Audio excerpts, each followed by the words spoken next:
बिस्मिल्लाहिर्रहमानिर्रहीम। जनाब स्पीकर,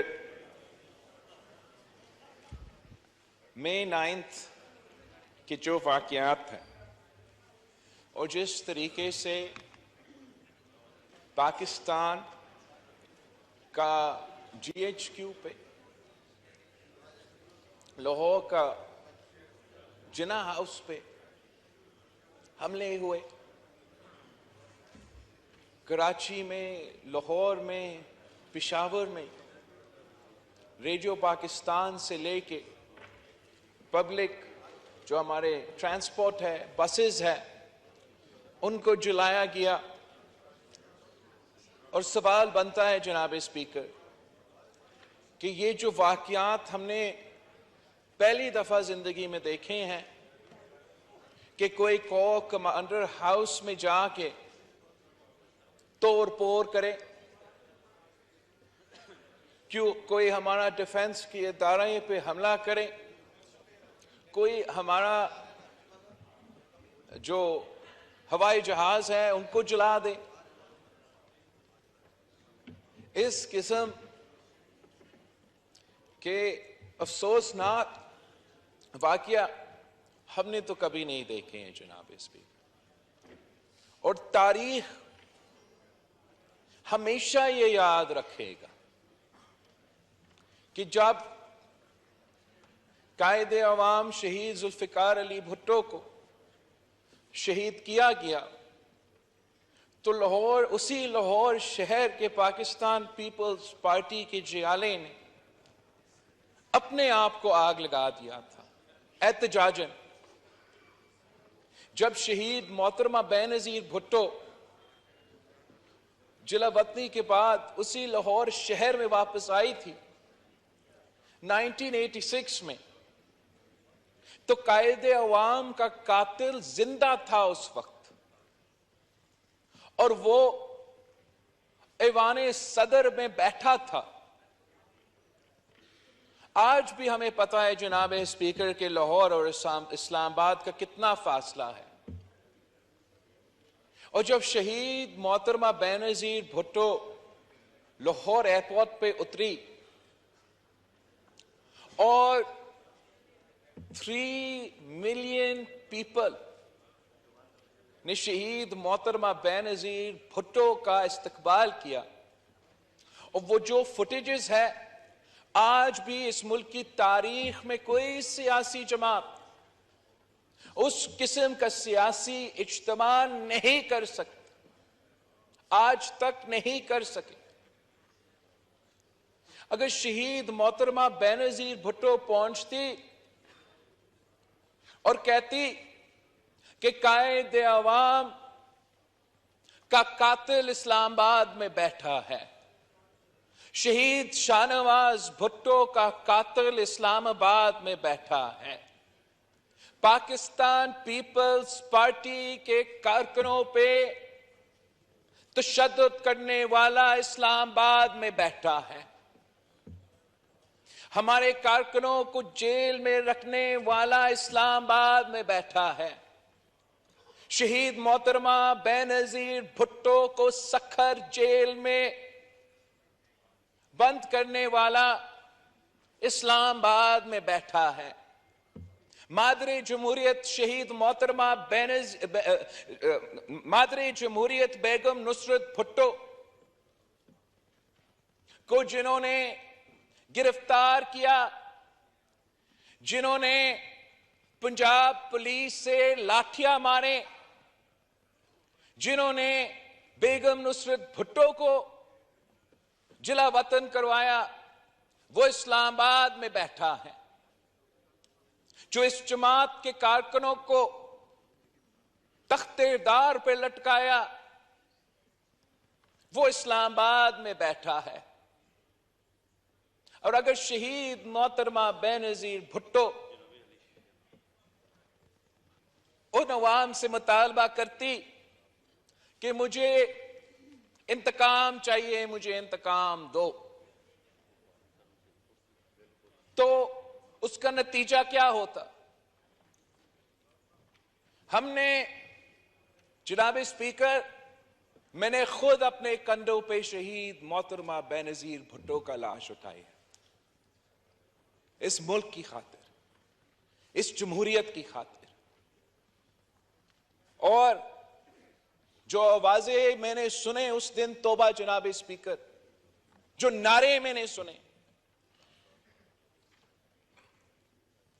उसका जवाब में सदर जरदारी ने पाकिस्तान खप्पे का नारा लगाया।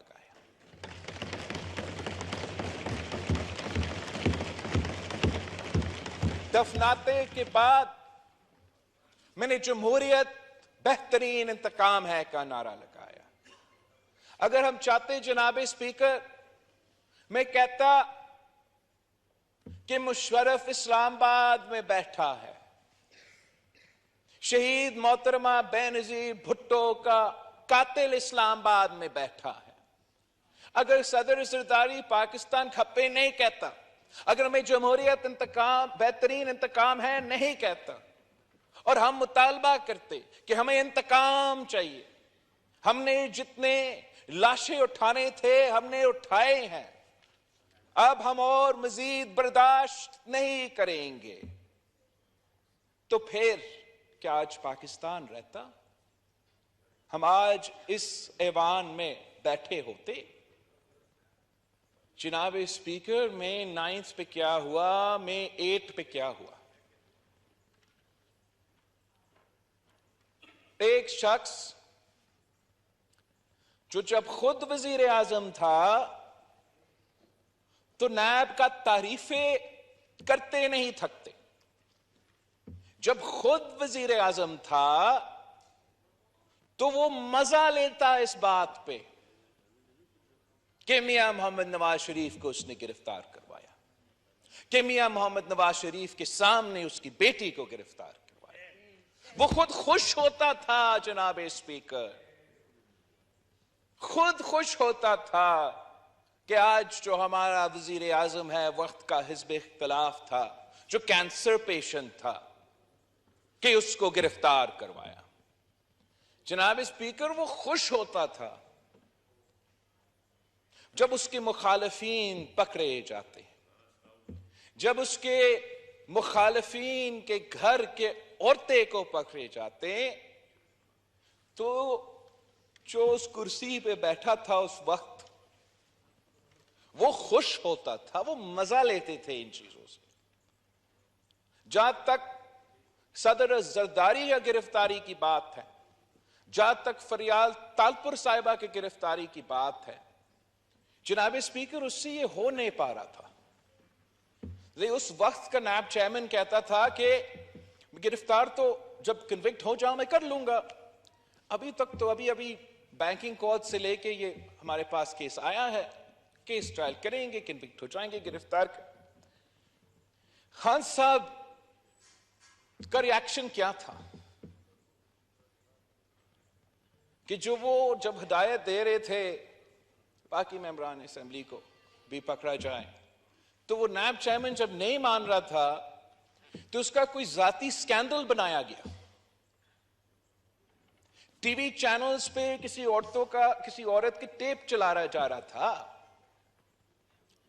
और बाद में पता चला कि उस औरत को खुद वजीर आजम ने वजीर आजम हाउस में बंद किया था, ताकि धमकियां के थ्रू, ब्लैकमेल के थ्रू वो अपना नायब चेयरमैन को मजबूर कर देता कि सदर जरदारी को भी पकड़े और फरियाल तालपुर साहिबा को भी पकड़े।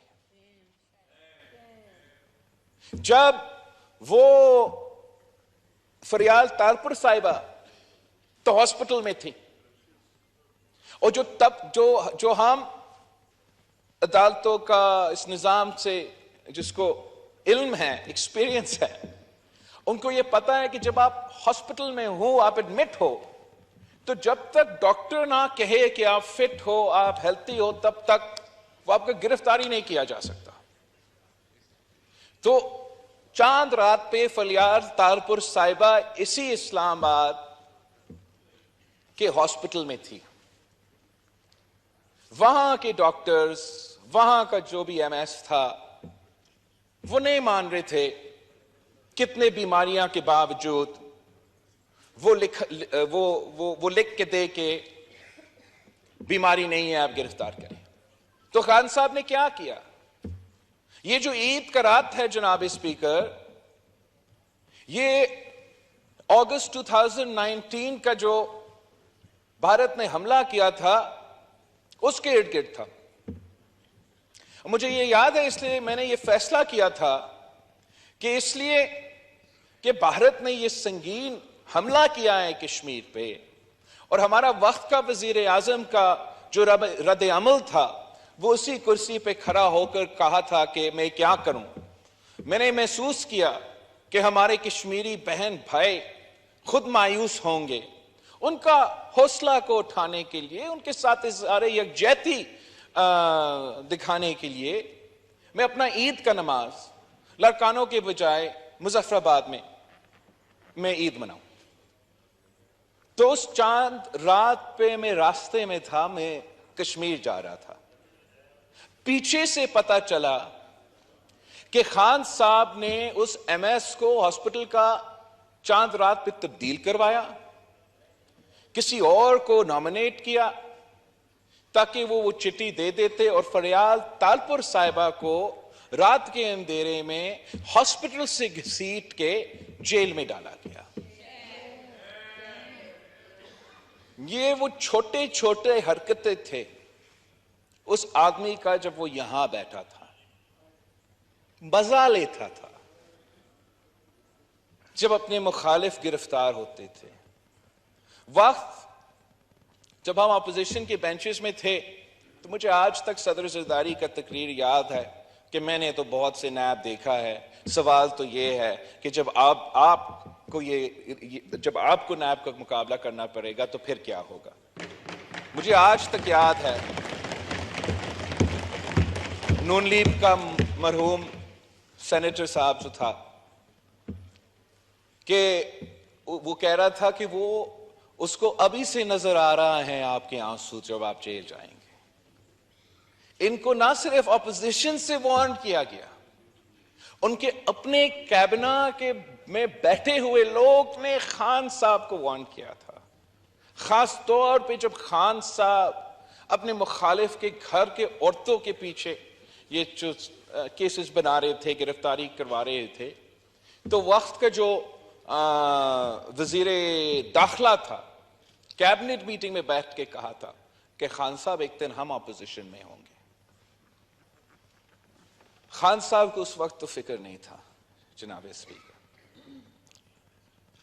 और उसके खिलाफ जब वही नायब जिसका तारीफें करते खान साहब थकता नहीं था, बाहर का पैसा बना हुआ केस अगर हम होते, अगर राणा सनाउल्लाह साहब होता, अगर नवीद कंवर साहब होता, अगर आप होते राजा साहब, अगर हम इजाजत दे देते इसी मलिक साहब को किसी ये जो एनसीए का जो डील है ये आपका और एनसीए के दरमियान है, इसमें तो पाकिस्तान का कोई ताल्लुक नहीं है, तो आप ऐसा करें 190 मिलियन पाउंड जो आपका है आप जाके भरो अपना जो फाइन है सुप्रीम कोर्ट में, कोई मसला इसमें तो नहीं है। राजा साहब अगर आप ऐसे काम करते, अब कहां कहां बंद, आप तो स्पीकर होते हुए उनको उधर इस कुर्सी से उठा के बंद कर देते।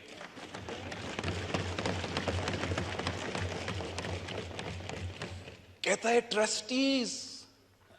ट्रस्टी मेरी तो जो साबिक खातून अव्वल है तो ट्रस्टी थी, उसकी क्या कसूर। जनाब स्पीकर मरियम शरीफ और फरियाल तालपुर साहिबा ट्रस्टीज ही थे, तब उसको कोई फिक्र नहीं था। यही नैब जिसका हमने तरमीमें लेकर आए, अब आपने पास करवाया है, उसका फायदा तो इमरान का हो रहा था। जब हमने ऑपोजिशन में वो तरमीमें लेकर आए, इसलिए इमरान ने कहा कि हम एनआरओ मान रहे हैं, हम अपना केसेस को खत्म करना चाहते हैं। समझ नहीं आ रहा था उसको उस वक्त कि हम अपने लिए नहीं, हम उसके लिए ये रिफॉर्म्स की तजवीज कर रहे हैं।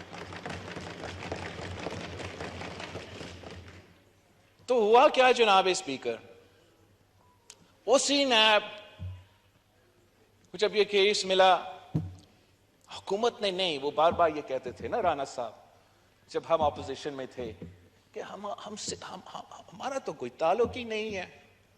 तो नैब का बना हुआ केस है, नैब तो एक इंडिपेंडेंट इदारा है, और नैब ने 190 मिलियन पाउंड्स का चोरी पकड़ा है, और अगर उसका तशफीश करना है तो इमरान को पकड़ना जरूरी था। खान साहब को इस्लामाबाद हाई कोर्ट से गिरफ्तार किया गया, नहीं होना चाहिए था कोर्ट के प्रेमिसेस से। शर्जील मेमन साहब को खान साहब की हुकूमत ने कोर्ट का प्रेमिसेस से ही गिरफ्तार किया। मेरा जो स्पीकर है सिंध असेंबली का आगा सिराज, जो आज तक गिरफ्तार है, खान साहब ने स्पीकर का हाउस पे हमला करके उनको गिरफ्तार करवाया। चले मान लेते हैं जगह गलत था, मगर गिरफ्तारी तो सही था, गिरफ्तारी तो होना था नैब के कानून के मुताबिक। और उस गिरफ्तारी की रद्द अमल में क्या पीटीआई ने पुरअमन एहतजाज का कॉल दिया जनाब स्पीकर?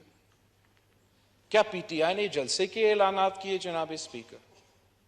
नहीं, पीटीआई ने यह फैसला किया कि हमने इसका सियासी रद्द अमल नहीं देना, हमने एक वायलेंट रद्द अमल देना है इसका। इन्होंने उस रात से पहले जो साजिश की, लेकिन जिस साजिश पे उन्होंने अमल दरामद किया, उन्होंने ये फैसला किया कि वो दहशतगर्द तंजीम बन के रद्द अमल करेंगे, वो एक सियासी जमात के तौर पे रद्द अमल नहीं देंगे।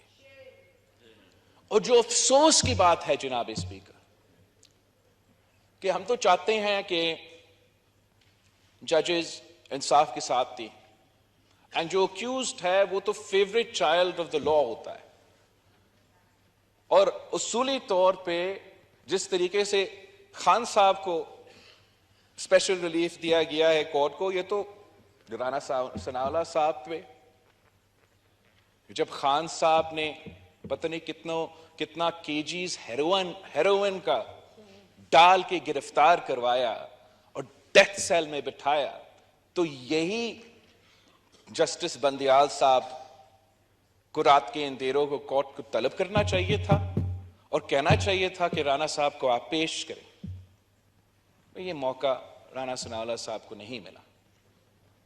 खान साहब को जिस तरीके से जुडिशरी फैसिलिटेट कर रहे हैं, उस पे मैं ज्यादा तफसील में नहीं जाना चाह रहा हूं। मैं फोकस इस बात पे करना चाह रहा हूं कि इनका रद्द अमल क्या था, कि इन्होंने इस बात पे कि खान साहब को वो पूरा रात ही नहीं हुआ था ना, एक दिन भी एक रात भी उसने गुजारा नहीं था जेल, उसकी रद्द अमल जो था वो वायलेंस था। उन्होंने रियासत के खिलाफ हथियार उठाए थे, पत्थर उठाए, लाठी उठाए, बंदूक उठाए, और वो वक्त होता है कि पूरा रियासत को एक होके जवाब देना पड़ता है जनाब स्पीकर। जो अफसोस की बात है कि खान साहब के साथ तो इज़ारे यकजहती इस्लामाबाद हाई कोर्ट से लेके आला अदलिया तक तो होता रहा ना, किसी ने जिन्ना हाउस के साथ इज़ारे यकजहती दिखाया, किसी ने GHQ के साथ इज़ारे यकजहती दिखाया। होना तो यह चाहिए था कि nice to you see you के बजाय अदालत को मिलिटेंट ऑर्गेनाइजेशंस को कंडेम करना चाहिए था, दहशतगर्दी का मज़ाहमत करना चाहिए था, और खान साहब को मौका फराहम करना चाहिए था कि आप फैसला करो कि आप दहशतगर्द के तंजीम हो या आप सियासी जमात हो।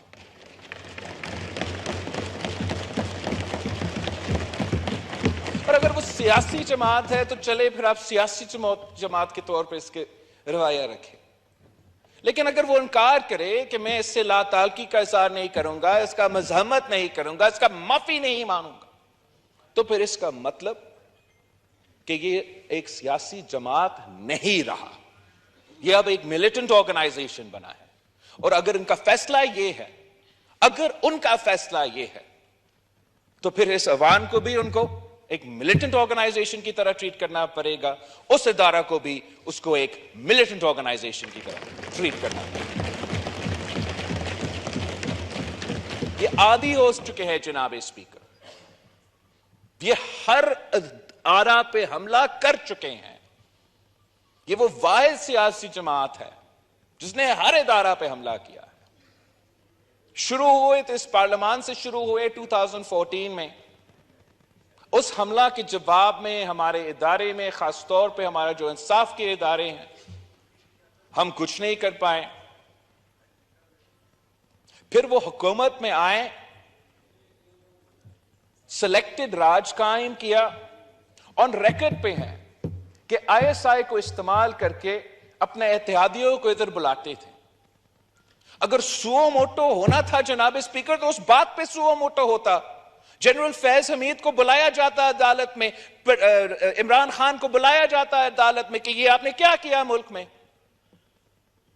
इनको जमहूरियत याद आता है जब हम जमहूरियत बहाल कर देते हैं, तब तक उनके आंखें बंद, उनके कानों बंद, अदालतों तो ऐसे ही चलते रहते हैं।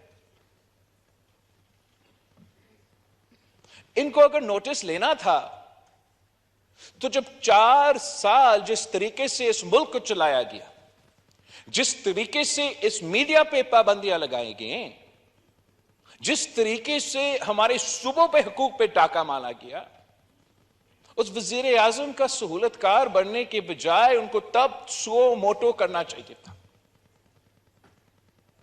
जब यहां हमने अदम एतमाद लेकर आए, आर्टिकल 5 का बहाना इस्तेमाल करके उन्होंने आईन तुरवाया, तब भी कुछ नहीं किया गया। ना हमने किया, ना हुकूमत ने आज तक कुछ किया है, ना हमारे अदालतों ने किया। पंजाब का सवाल आ जाता है तो रातों रात वो फैसला करते कि करो इलेक्शन 90 दिन। जब यहां का अदम एतमाद का सवाल था तो 1 महीने हम पेशियां भुगत रहे हैं अपना एतमाद, अदम एतमाद का हक इनसे छीनने के लिए।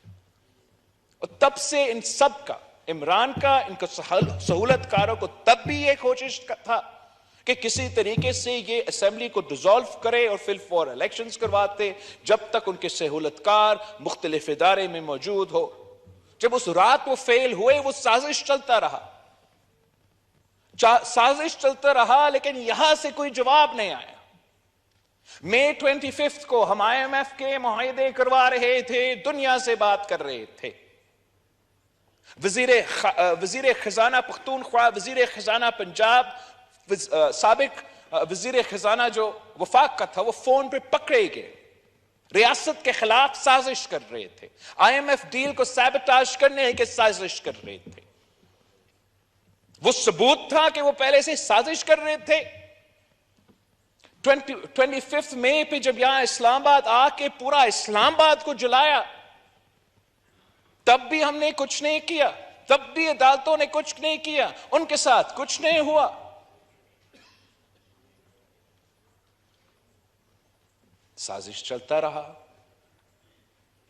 फिर उन्होंने चोर दरवाजों से उनको सहूलतकारों को इस्तेमाल करके पहले पंजाब हुकूमत को चोरी किया, गैर आईनी 63A का फैसला करवा के, और जबरदस्ती ये इलेक्शंस करवाना चाहा। हम असूली तौर पे किसी इलेक्शन के खिलाफ नहीं है।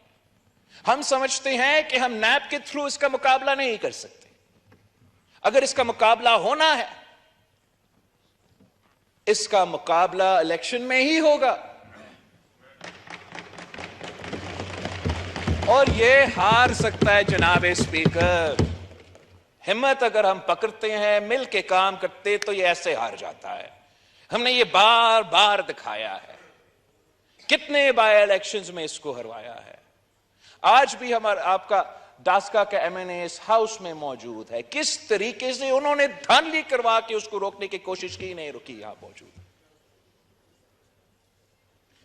मूसा गिलानी यहां मौजूद है, हकीम बलोच साहब यहां मौजूद है। ये हार सकता है। मुकाबला करने के लिए अगर आप तैयार हैं, हम इसको हरवा सकते हैं।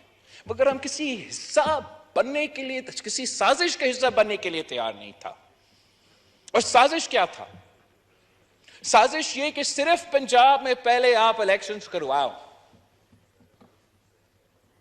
फिर उसके बाद बाकी सूबे में करवाओ, 1 यूनिट कायम करें, और फिर जो टाइगर फोर्स के लिए जो साजिश चलता रहा है अभी तक, टाइगर फोर्स यहां हो, टाइगर फोर्स एक दूसरा इदारे में हो, टाइगर फोर्स एक तीसरा इदारे में हो, और 1 मैन शो चले इस पूरा मुल्क में। जो 1 मैन शो अपने इदारे में चला रहे हैं, वो पूरा मुल्क में 1 मैन शो नाफिज करना चाहते हैं। और जनाब स्पीकर, वो जमात जिसने जनरल जिया हक का मुकाबला किया, जनरल मुशर्रफ का मुकाबला किया, इसके सिलेक्टेड राज का मुकाबला किया, हम इस साजिश का मुकाबला करना जानते हैं, इस साजिश का मुकाबला करेंगे, अपना जमहूरियत बचाएंगे, अपना पार्लियामान बचाएंगे, और इस फितना का बंदोबस्त करेंगे।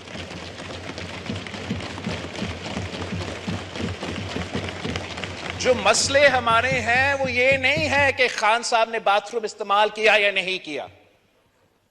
मसला जो पाकिस्तान के हैं कि हमारा मईशत में जो मिसाइल है इस वक्त, जो मुश्किल वक्त पाकिस्तान के अवाम, चाहे वो पुख्तूनख्वा से, पंजाब से, सिंध से, बलोचिस्तान से, इस मुल्क के कोने कोने में जो अवाम वो मुश्किल मुआशी हालात से गुजर रहे हैं, और वो चाह रहे हैं कि जो भी उनका वजीर आजम, उनको फिक्र नहीं है कि इस कुर्सी पे कौन बैठते हैं, वो सिर्फ उतना चाहते हैं कि इनका मिसाइल का हल हो। और अगर पूरा का पूरा हुकूमत कभी इस्लामाबाद का आग बुझा रहे हैं, कभी जिना हाउस लाहौर का आग बुझा रहे हैं, तो मौका कब के लिए मिलेगा हमें कि हम अवाम के मसाइल हल करें? हमारा जिम्मेदारी यह है, और वक्त आ गया है कि पीटीआई का आखिरी मौका है, आखिरी मौका है कि वो फैसला करे, क्या वो सियासतदान बनना चाहते हैं, सियासी जमात रहना चाहते हैं। अगर वो सियासी जमात रहना चाहते हैं तो उनका जो दहशतगर्दी के वाकया है, जो अरसन है, जो हमले हैं, उनका मुज़ाहमत करना पड़ेगा, उनसे लाताल का इज़हार करना पड़ेगा, जो मुलविस थे उनको कॉन्सिक्वेंसेस फेस करना पड़ेगा। वो करते हैं तो हम सियासी जमात से बातचीत करने के लिए और हल निकालने के लिए तैयार है। मगर जब तक हमारा जो जिना हाउस जला है उसका माफी नहीं माना जाता, तो मैं ना किसी चीफ जस्टिस पे, ना किसी और के कहने पे उस जमात के साथ बैठने के लिए तैयार हूं।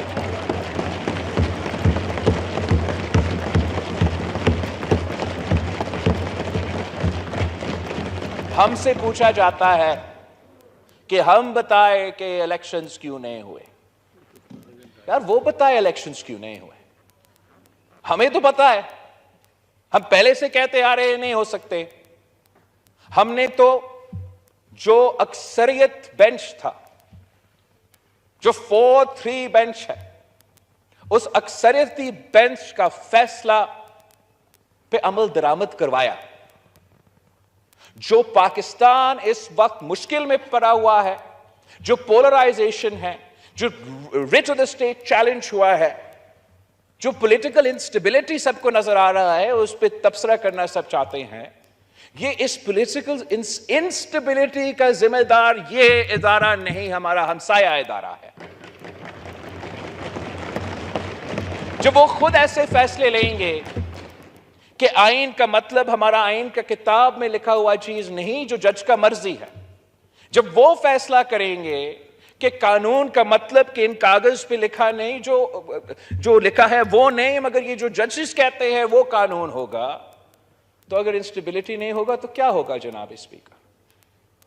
ये कोई रूल ऑफ लॉ है कि जब वो चाहे 63A का मतलब कुछ और है, जब वो चाहे 63A का तर्जुमानी करना तो कुछ और तर्जुमानी देते हैं हमें, कुछ और एक्सप्लेनेशन देते हैं हमें। जो बेल मिला है इस वक्त खान साहब को, मैं पाकिस्तान का नुमाइंदगी करते हुए कैसे दुनिया को कहूंगा कि हम एक रूल ऑफ लॉ वाला मुल्क है? अगर आज खान साहब यहां पहुंचे और आप पे गोली चलाए जनाब स्पीकर, मैं उसको गिरफ्तार नहीं कर सकता और राना सनाला साहब उसको गिरफ्तार नहीं कर सकते, इसलिए वो जुर्म जो उसने अभी तक किया भी नहीं है उसके लिए भी बेल है। माशाअल्लाह, कायद अवाम शहीद जुल्फिकार अली भुट्टो को आज तक इंसाफ नहीं मिला। 2008 से लेके 2013 का जो हुकूमत था, हमने रेफरेंस फाइल किया इसी अदालत में, आज तक पेंडिंग है। हमारा शहीदों को इंसाफ नहीं दे सकते, मगर अपने पालतू को एमनेस्टी अभी से दे रहे हैं।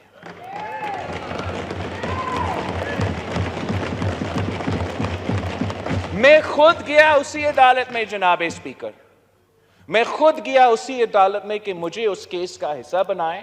मैं शहीद जुल्फिकार अली भुट्टो का नवासा हूं। सदर जरदारी ने आपका रेफरेंस फाइल किया है, आप कायदे अवाम का केस सुनो। आज तक मैं इंतजार में हूं सर, आज तक इसी अदालत, आइन का बलदस्ती करने वाला इंसाफ वाला अदालत, मेरा तो ये केस नहीं सुना। शहीद मोहतरमा बेनजीर भुट्टो कत्ल केस, मैंने मुशर्रफ को नामजद नहीं किया, शहीद मोहतरमा बेनजीर भुट्टो ने डाइंग डिक्लेरेशन मुशर्रफ को नामजद किया था। इफ्तिखार चौधरी से लेके चीफ जस्टिस बंदियाल तक मुझे कोई इंसाफ नहीं मिला। ना मुशर्रफ को कभी तलब कर सके, ना किसी दहशतगर्द के खिलाफ कोई फैसला कर सके। और जो आखिरी चीज था जनाब स्पीकर, कि जो पुलिस अफसरान ने किसी के इंस्ट्रक्शंस पे क्राइम सीन को धोया था उस रात, इसके बावजूद कि 18 अक्टूबर 2007 के दहशतगर्दी का वाकया पे जब ये हुआ था, हमने तब एतराज किया। शहीद मोहतरमा बेनजीर भुट्टो के शहादत के बाद वही ऑफिसर्स जिन्होंने प्रिजाइड किया of the washing of the crime scene, उनको भी अदालत नहीं बख्श सका जनाब स्पीकर। खान साहब को आज भी अगर आपको कत्ल करता है, अभी से बेल है। अगर उस रात जब जीएचक्यू पे हमला होता है और जब जिना हाउस पे हमला होता है, उस हमला के मजम्मत करने के बजाय उनके कसूरवार को के खिलाफ सो मोटो लेना, तारीख ये याद रखेगा कि हमारा जो चीफ जस्टिस है, good to see you, good to see you का रिएक्शन था। जनाब स्पीकर, अल्टीमेटली हमारे ऊपर जिम्मेदारी है कि हम इस रियासत को, इस जमहूरियत को, इस निज़ाम को सही सहमत पे लेकर आए। सारे इदारे अपने दायरे में रह के काम करें ताकि हम अवाम का मसाइल हल कर सके। हम समझते हैं कि अदालत ने जो करना था अब वो कर चुके हैं। बहुत सारे केसेस पेंडिंग हैं, चंद ही महीने रहते हैं चीफ जस्टिस साहब की रिटायरमेंट तक। मेरे ज़ाती ख्याल में जितने पेंडिंग केसेस है वही मुकम्मल करे तो कुछ उसका लेगेसी का बच जाएगा। अगर सियासत में मुदाखलत करेगा, अगर उसी खान साहब को रिलीफ देता रहेगा, इसलिए रिलीफ का कहानी आज से नहीं है जनाब स्पीकर। यही चीफ जस्टिस जब जस्टिस था तो बीआरटी का जो केस है पेशावर का, जो पूरा पख्तूनख्वा में मशहूर है कि इतना करप्शन है कि पूरा पीटीआई का फंडिंग तब भी हो रहा था और आज तक हो रहा है उससे। उस पे जब नायब ने एक्शन लेने की कोशिश किया तो यही जज साहब ने स्टे ऑर्डर दिया था। फिर जब डस्का में धांधली हुआ तो यही अदालतें ने उस धांधली के खिलाफ जो कार्रवाई होना था वो रुकवाया। जब आपके कुर्सी पे जो डेप्यूटी स्पीकर बैठा था, जब पता लगा कि ये धांधली से बना हुआ है, उनके जो पोलिंग बैग्स खुले हैं वो हाथों से और पैरों से भी वो थंब इम्प्रेशंस किए हैं, और इलेक्शन कमीशन ने फैसला किया कि बाय इलेक्शन होगा, तो कोई एक जस्टिस साहब था इस कोर्ट में, अगर मैं गलत नहीं हूं तो वो बंदियाल साहब था, जिसने उस केस में भी स्टे दिलवाया था। जब 190 मिलियन पाउंड्स का सवाल आया तो मियां बीवी को अब अदालत रिलीफ दे रहा है। तो ना इस अदालत ने दहशतगर्दों को पकड़ना है, जहां चोरों को पकड़ना है, ना आईन तोड़ने वाले को पकड़ना है, ना कानून तोड़ने वाले को पकड़ना है। अगर इस तरीके से निजाम चलता रहेगा तो निजाम चल नहीं सकेगा जनाब स्पीकर।